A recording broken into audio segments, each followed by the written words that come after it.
Welcome back to Bloodstock TV. I am sitting here right beside the one and only, you may not recognize him with his long hair, but it's Jamey Jasta from Hatebreed. So nice to have you, man. Thanks for coming. My Thanks pleasure. for dropping by. Thanks for having me. And welcome back to Bloodstock. Yeah. Big day for you guys today, being back at Bloodstock. I always remember when I associate Bloodstock and Hatebreed, I always remember that year that everyone was like, they can't play Bloodstock. I think it was 2012, and you got up on that stage, and it was, you could feel the universe just shifting in a totally different direction. And I think that was a pivotal moment for Bloodstock, because it was like the moment that everyone just went, oh yeah, it's okay to open the fucking door and allow all other types of music to play here. Did you guys feel kind of a similar vibe? You could see things changing in the crowd during that show, that performance? Yeah, that's been the story of our band. I mean, it was, before that, it was Wacken, you know. Yeah. They're not even Sick of It All had played Wacken before.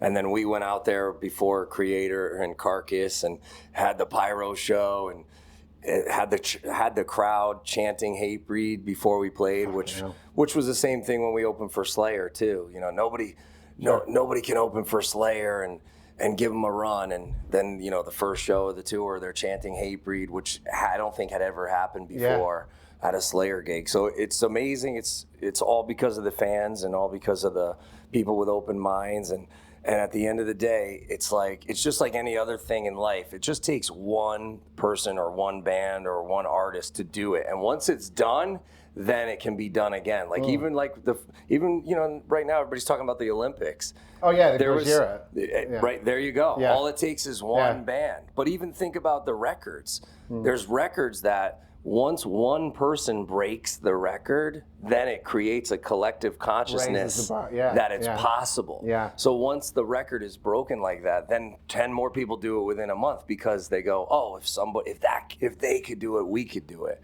Evolution. Yeah, Essentially, exactly. Absolutely. I just want to talk about just getting up to speed with where things are now with Hatebreed. So the follow-up to The Weight of False Self, that was 20 now at this stage. I know, it's just time crazy flies. to think so. I'm going to be blunt with this. Are we looking at possibly a new album for 2025? Yeah, I hope so. Yeah, we're actually free agents right now. So we're talking to everybody, seeing what the options are. And I've been doing my own label, and I have a record coming out from Keith Buckley from Many Eyes. Oh, wow. Yeah, okay. he's doing Many Eyes now. And obviously he had many great records with Every Time I Die, and now this is the new project for him. So, and I had a Corpse Grinder record come out, and I've been working with Ripper. So people said, stop producing all these records and do your own damn records. So it's time. Yeah, and I had my Jasta record come out this year too. So if anybody wants, and Jasta for all. Yeah, cheeky. I've got a question about that later on. Yeah, that's fucking amazing that you're just so like immersed in it all, obviously. But with the record label, like, did you anticipate, like, is that just a really kind of overwhelming full-time thing anyway on its own? It is, but it's so rewarding because we're collaborating and we're getting out of our comfort zones. And then I think when we come back to our own projects, like Nick is in Many Eyes with Keith, but he also played on the Jasta record, played on the Corpse Grinder record. So we do a lot of co-productions. He's mainly the producer, and I'm the co-producer or the executive producer, but we also write. So then when I go back to Hatebreed, I can take a bunch of different ideas that I've learned, you know, just and approaches to the production, because we do want to evolve as a band, but we also love to just have mosh parts and breakdowns and sing along. So that's the fun part. Yeah. 100%. And you did say you are shopping around at the moment. Does that mean that the songs are there, they're done, you're ready to go, and you're just kind of looking for a home for them? I have songs and I have lyrics, and I thought about who would produce this record. Obviously, we always love Zeus and go with Zeus, but we're open. We're just, you know what we're saying? We're open to everything, but we're attached to nothing. So it's like if Rick Rubin came out of the woodwork and said, hey, we want to do something, people would say, well, that's a pretty lofty goal. But it's been done before, right? A little band from nowhere ends up getting a second wind in their career, and we've seen it with so many great bands that, not that we even, you know, had too much of a valley on the last one, but it did come out during a worldwide pandemic. So it's always peaks and valleys, and right now we're just headed towards the next peak. Yeah, you just have to just keep going. That's the only way For to do sure. it. Yeah. Going back to Jasta for all, I keep saying Injustice for all, obviously. When I saw that, I was like, that's fucking genius. But the question is, did you have to kind of get on the phone and ring someone and say, can I just completely fucking use this artwork in my own way? No, it's fair use. Okay. Depending on which precedent has been set, it's fair use. But also, Metallica had put out a thing where anybody could do the logo. It was like Metallica, your logo. And before that, I think we were on tour with 3 Inches of Blood. Shout out to Cam and the guys. They're back and doing some shows.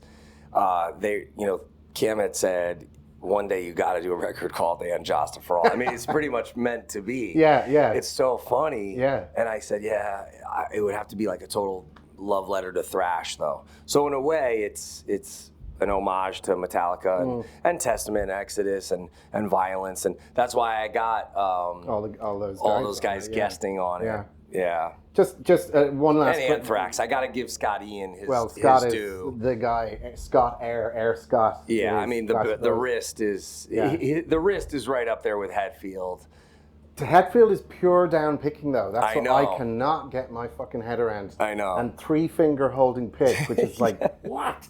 It's just. Oh. Yeah, he's a beast. But when you did the collabs on this album, did it lead to any other kind of magic lightning in a bottle moments of other stuff that could potentially happen? It did, and actually, there are songs that did not get used on this record that I think could end up on like a Chuck Billy record or a Zetro record or even a Scott Ian record. Because I had said, I'm not sure if Scott, if you end up seeing this, the doors is always open for you. Like that's the type of thing I'm looking to produce and put out on my label. Like if we said, hey, there's a Scott Ian solo record in the can and I'm doing a song and Chuck's doing a song and James is singing on a song, you'd want to hear that, right? Absolutely. So that's the thing. It's like we may not get a new SOD ever. We may not get another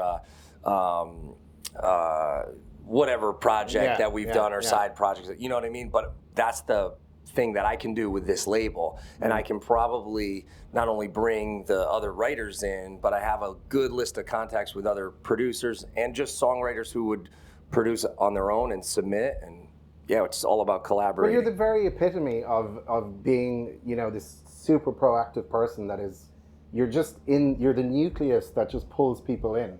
I call it like you're kind of the idea guy, and you persuade, hey, can you fucking do this and get in here? And you kind of like drawn to like a moth to flame because you're so like passionate about it. I can just imagine. Well, thank you. How does anyone say no to you? Well, they do. They do. Like I've pitched a ton of projects, and sometimes people get annoyed with me for doing it. But I always say like, it's the one that pans out that can be life-changing. Like when we did the Dee Snider record, it was literally life-changing because then it created almost a little cottage industry for it, and then other artists reached out.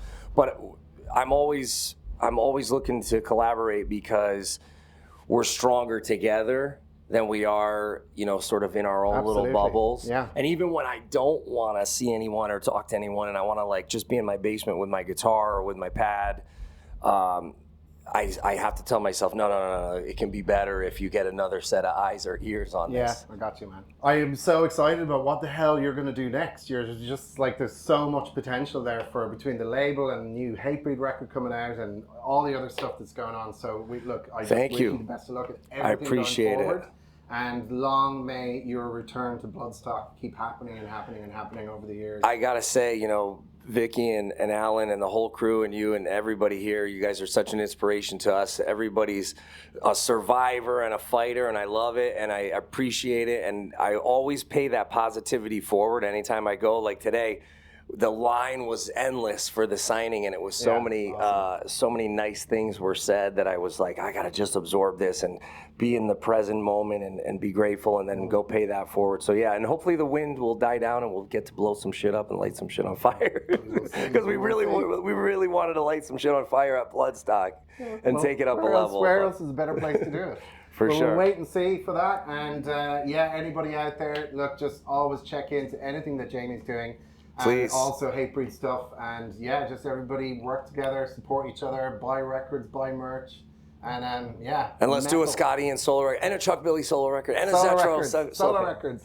Excellent, Jamie. All right, thank you so much, guys. dude. Appreciate it. Appreciate it, awesome. brother. Nice Thank one. you. Thank you.